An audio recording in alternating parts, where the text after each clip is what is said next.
Ya, Anda kembali di Apa Kabar Indonesia Pagi. Pemirsa, 3 orang anak menjadi korban tabrakan antara sepeda motor dan minibus di wilayah Bor 16, Desa Benakat Minyak, Kabupaten Penukal, Abab, Lematang Ilir, Sumatera Selatan.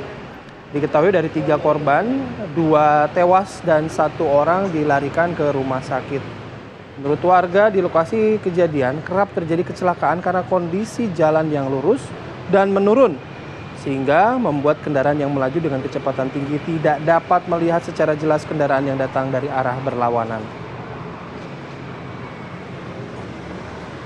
Baik, untuk mengetahui mengenai tabrakan motor dan juga minibus yang terjadi di Sumatera Selatan, kita akan bergabung bersama AKP Kuku Ferianto, Kasat Lantas Polres Pali. Selamat pagi Pak Kasat, Assalamualaikum. Ya, pagi Pak Kasat.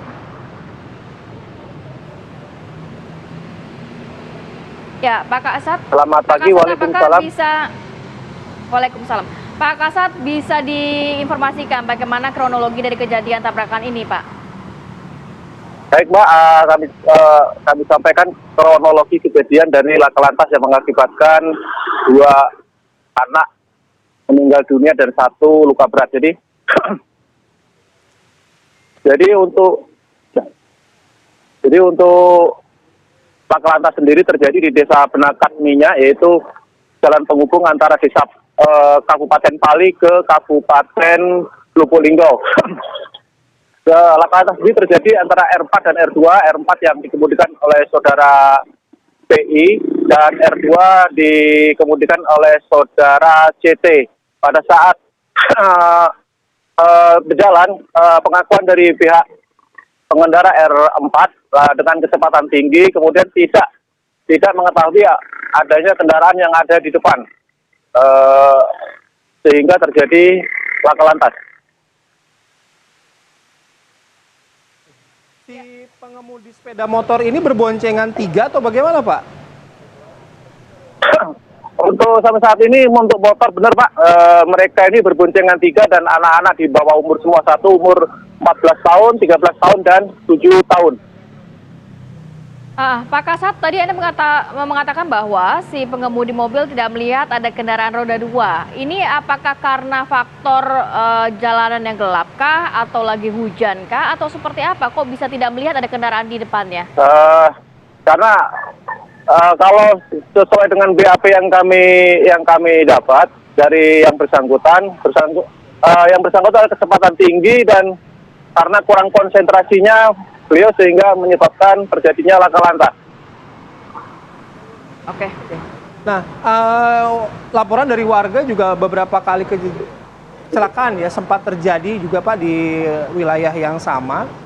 Salah satunya adalah minimnya rambu-rambu lalu lintas. Bagaimana menyikapi itu, Pak? Jadi mohon izin, Pak, mengingat untuk jalur tersebut adalah jalur baru, yaitu jalur penghubung yang mana dulunya adalah jalan PT dan sekarang naik statusnya ke jalur provinsi. Di situ jalur masih dikatakan masih sempit dan perlunya untuk pelebaran jalan dan menambah marka serta rambu-rambu. Baik, berarti korban ini adalah dari kendaraan roda 2 ya, Pak ya? Betul, Pak, betul. Terus apakah memang benar pemilik kendaraan roda 4 adalah ketua KPU Lubuk Linggau? Benar, Mbak. Sesuai dengan keterangan yang kami dapat, yang bersangkutan adalah salah satu pejabat dari KPU Lubuk Linggau. Baik. Ini sebenarnya jalanan dari arah mana mau kemana sih, Pak? Akses antara kedua wilayah apa? Beliau berjalan dari arah Palembang masuk ke Kecamatan Pali, kemudian mau ke arah Lubuk Linggau karena jalur sini termasuk jalur yang lebih dekat atau penghubung dan lebih ringkas untuk mencapai Kabupaten Lubuk Linggau.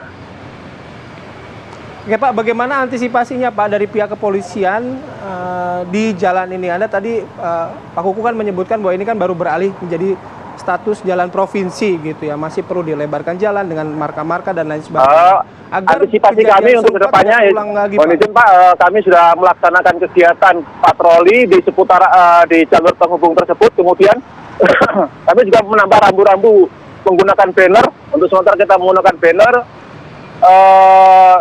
ke arah yaitu yang ada di jalur tersebut untuk memperingatkan kepada pengemudi atau pengguna jalan yang melintas di jalur tersebut.